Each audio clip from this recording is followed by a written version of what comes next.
पाकिस्तान में अहम तरीन अदालती कार्रवाइयों का सिलसिला इस वक्त जारी है और रवां हफ्ते अहम तरीन मुकदमात की समातें होंगी। कल पीर के रोज़ भी पहला दिन था और अहम केस की समातें हुई और आज भी इस्लामाबाद हाई कोर्ट का 2 रुकनी बेंच मियां नवाज शरीफ की सजाओं के खिलाफ अपील पर समात कुछ देर में शुरू कर रहा है। बिल्कुल मुदस्सिर। और इस वक्त हम बात करेंगे इस कानूनी मामले के हवाले से। हाफिज एहसान अहमद खोखर साहब हमारे साथ मौजूद हैं। माहिर कानून है, बहुत शुक्रिया हाफिज एहसान साहब आपके वक्त का। सबसे पहले तो आज मियाँ साहब जो है वो पेश हो रहे हैं और मियाँ साहब का ये पेश होना, अपीलों पर समात, क्या मियाँ साहब का जब तक ये मामलात क्लियर नहीं होते वो इलेक्शन में हिस्सा नहीं ले सकते? बिस्मिल्लाहिर्रहमानिर्रहीम। मुदस्सिर भाई आपका शुक्रिया, सहरिश आपका शुक्रिया कि आपने मौका दिया। लीगली पोजीशन तो ये है कि जितनी देर तक मियाँ साहब की कन्विक्शंस जो हैं वो एक्विटल के अंदर कन्वर्ट नहीं होती और इस्लामाबाद हाई कोर्ट जो है वो नीचे वाले जो 2 जजमेंट्स हैं जिसमें लजीजिया और एवन फील्ड है जो नैब कोर्ट ने दी हुई हैं, अगर उनको एक्विटल के अंदर कन्वर्ट नहीं करता या मियाँ साहब की अपील को एक्सेप्ट नहीं करता तो मियाँ साहब के लिए लीगली पॉसिबल नहीं है कि जो टेंटेटिवली जो 10 दिसंबर से एक इलेक्शन शेड्यूल आ रहा है फॉर 2024 के इलेक्शन के लिए, उसके अंदर अपने नॉमिनेशन पेपर जो जमा करवाएं। तो आज की डेट जो है वो बड़ी इंपॉर्टेंट है और अगर आज की डेट के बाद अगर प्रोसीडिंग्स आगे बढ़ती है और ये प्रोसीडिंग जो है अगर 10 दिसंबर से पहले मुकम्मल होती है तो फिर उस सूरत के अंदर मियाँ साहब के लिए मुमकिन होगा कि वो इलेक्शन के लिए अपने नॉमिनेशन पेपर जो है वो पाकिस्तान की किसी कॉन्स्टिट्यूंसी के अंदर करवाएं। अहसान साहब, एक मिनट थोड़ा सा जरा क्लियर कीजिएगा। अभी नॉमिनेशन पेपर्स की बात हो रही है, आज जो भी कार्रवाई होगी या इसके बाद अपीलों पर जो भी फैसला आता है 30 दिन का वक्त होता है, फिर नैब उसमें अपील करता है या नहीं करता ये भी आगे चलकर पता चलेगा। लेकिन ये जो नॉमिनेशन पेपर है अबूरी तौर पर जमा करवाए जा सकते हैं मियाँ साहब की तरफ से? नहीं, उसके अंदर ये है कि अगर इनकी एक्विटल हो जाती है इस केसेस के अंदर तो उसके लिए नैब अगर अपील करे और वो अपील जो है अगर सुप्रीम कोर्ट ऑफ पाकिस्तान के अंदर एक बेंच बनता है और बेंच उस जजमेंट को जितनी देर तक सस्पेंड न करे उतनी देर तक मियाँ साहब के लिए लीगली कोई ऐसी हर्डल नहीं है कि वो अपने पेपर्स जो है वो जमा ना करवाएं। बट एक और चीज़ जो आगे जाएगी वो जाएगी आपका जो पनामा के अंदर एक जजमेंट आई थी जिसके अंदर मियाँ साहब को डिसक्वालीफाई किया गया था 62(1)(f) के अंदर, और वो उसके बाद एक और सुप्रीम कोर्ट की जजमेंट आई 2018 के अंदर और उसमें उन्होंने कहा कि जितनी देर तक किसी शख्स के खिलाफ कोर्ट ऑफ लॉ का डिक्लेरेशन मौजूद है उतनी देर तक वो पाकिस्तान के इलेक्शन प्रोसेस के लिए डिसक्वालीफाई है। अगर उस कॉन्टेक्स्ट के अंदर देखा जाए तो पिछली जो गवर्नमेंट थी उन्होंने इलेक्शन एक्ट 2017 के अंदर सेक्शन 232 के अंदर एक अमेंडमेंट की हुई है और उसको रिट्रोस्पेक्टिव इफेक्ट दिया हुआ है कि जी जहाँ पे कानून के अंदर डिसक्वालिफिकेशन की मुद्दत नहीं लिखी हुई वहाँ पे मुद्दत जो है वो 5 साल होगी और वो ये प्ली लेते हैं कि चूँकि मियाँ साहब को 5 साल हो गए हैं डिसक्वालीफाई पीरियड को तो वो पाकिस्तान के इलेक्शंस के लिए एलिजिबल हैं और इस इलेक्शन अमेंडमेंट का वो फ़ायदा लेंगे। लेकिन ये मामला जो है यहाँ पे रुकेगा नहीं, चूँकि दूसरी साइड इस पर ऑब्जेक्शन करेगी और पॉइंट ये लिया जाएगा कि क्या सुप्रीम कोर्ट ऑफ पाकिस्तान की जो जजमेंट है उसको नलिफाई किया जा सकता है थ्रू एक्ट ऑफ अमेंडमेंट और वो भी आपका सिर्फ सिंपल मेजॉरिटी आए। और दूसरा इस चीज़ के अंदर छोटी सी चीज़ और बताइएगा क्योंकि इसी में आप इस हवाले से बात करें जजमेंट्स के हवाले से, तो एक जजमेंट का हवाला दिया जा रहा है जो कि मरियम नवाज के केस के हवाले से, जिसमें कहा गया था कि जी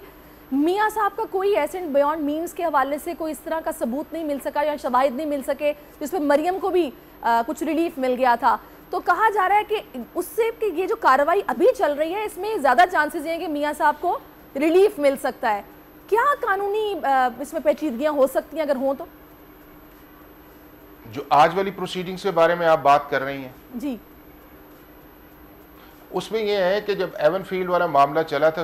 इस्लामाबाद हाई कोर्ट के अंदर तो सर्टेन ऑब्जर्वेशंस आई थी और उन ऑब्जर्वेशन की बुनियाद पे ही मरियम साहिबा जो थी उनको एक्विट किया गया था। लेकिन उस वक्त एक सिचुएशन और थी, वो ये थी कि नैब उस केस को कंटेस्ट कर रहा था और उस वक्त भी नैब को जिस तरह प्रोसिक्यूशन को डिफेंड करना चाहिए अपने केस को या प्रॉपर आर्गूमेंट्स के अंदर जाना चाहिए और बहुत सारे ऐसे सवालात थे जो नैब ने उनके जवाब नहीं दिए थे हाई कोर्ट्स के अंदर और उसका रिजल्ट जो था वो एक्विटल के अंदर निकला। अब भी सिचुएशन उससे और आगे चली गई। अब आपने ये देखा है कि जब से मियाँ साहब पाकिस्तान के अंदर आए हैं पिछले माह से, तो नैब हर जगह जाके जो भी मियाँ साहब एक एप्लीकेशन फाइल करते हैं इन केसेस के रेफरेंस के कॉन्टेक्स्ट के अंदर, चाहे वो प्रोटेक्टिव बेल हो, चाहे तोशा खाना के अंदर रेफरेंस का जो वारंट्स है वो इशू हो, चाहे इन अपील प्रोरेशन जो इस्लामाबाद हाई कोर्ट के अंदर हो, या उसके बाद ये है कि इनके जो आर्गूमेंट्स पे बात आए, तो उसके अंदर जो एक चीज़ सामने आ रही है वो ये आ रही है कि नैब जो है उसकी प्रोसिक्यूशन जो है वो मियाँ साहब के ख़िलाफ़ उस लेवल की नहीं है कि जिससे अपने केसेस को डिफेंड किया जाए।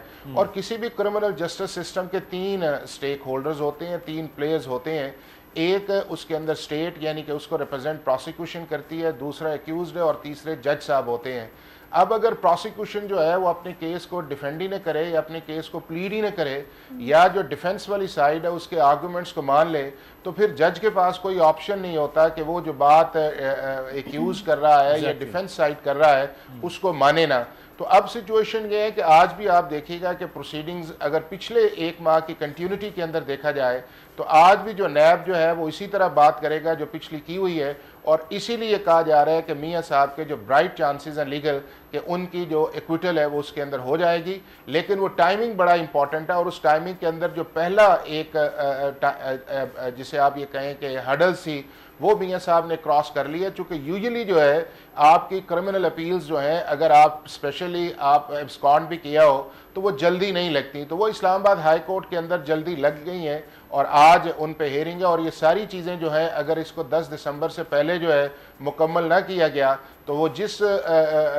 चीज़ को चाह रहे हैं कि मैं पाकिस्तान के इलेक्शन प्रोसेस के अंदर आऊँ तो वो उनके लिए लीगली मुमकिन नहीं है। तो लिहाजा ये सारी चीज़ें जो मुझे लग रहा है वो ये है कि ये 10 दिसंबर से पहले मुकम्मल होंगी और उसके बाद मियाँ साहब जो है वो पाकिस्तान के इलेक्शन प्रोसेस के अंदर जाएंगे। अंदाजा हो रहा है हफ्स साहब कि ये मुकम्मल हो जाएंगे, लेकिन जो पहले बात हो रही बीच में रह गई थी सुप्रीम कोर्ट के हवाले से कि सुप्रीम कोर्ट की जो जजमेंट है उसको इलेक्शन एक्ट की अमेंडमेंट से क्या नलिफाइड किया जा सकता है, उसमें जो मामलात आएंगे वो कितने अहम हैं?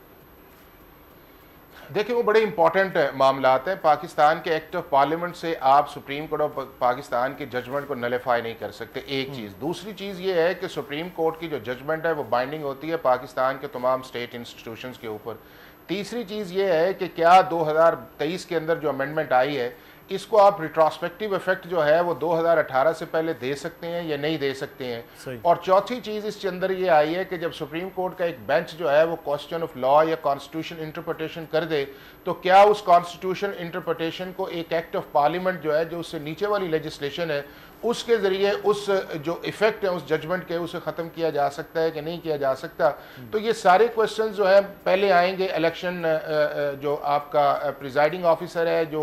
जिसके पास नॉमिनेशन पेपर जमा होंगे, और दोनों सूरतों के अंदर अगर मियाँ साहब की फेवर में फैसला आता है तो अपोजिट साइड, और अगर मियाँ साहब के खिलाफ आता है तो मामला हाई कोर्ट के अंदर जाएगा और मामला हाई कोर्ट से होता हुआ finally supreme court of Pakistan के अंदर जाएगा और सुप्रीम कोर्ट का एक लार्जर बेंच जो है इस चीज़ का फैसला करेगा। चूँकि ऑलरेडी जो जजमेंट है वो 5 मेंबर्स बेंच की मौजूद है कि क्या ये जो अमेंडमेंट आई है 2023 के अंदर इलेक्शन एक्ट के अंदर क्या वो जस्टिफाई करती है कि मियाँ साहब की जो डिसक्वालिफिकेशन है वो 5 साल के लिए या 5 साल से ज़्यादा है, या सुप्रीम कोर्ट उसको इंटरप्रेट करके कुछ और तरह लेके जाए। तो ये सारी चीज़ें जो हैं ये वो डिटर्मिन करेंगी, और ये भी जो चीज़ है वो भी 8 फरवरी से पहले होगी तो ये मामला आएगा। चूँकि अगर 8 फरवरी से पहले इशू डिसाइड ना हुआ, बिल्कुल आगे इलेक्शंस हैं और इससे पहले इन केसेस को देखा भी जाएगा और यहाँ से भी वकला की कोशिश होगी जितनी जल्दी हो सके इस मामले को निपटाया जाए। अच्छा मुझे ये बताइएगा अब इसमें एडवोकेट साहब के साइफर केस के हवाले से भी बड़ा अहम आज दिन है, 21 नवंबर तक के लिए समाअत को मुलतवी किया गया था,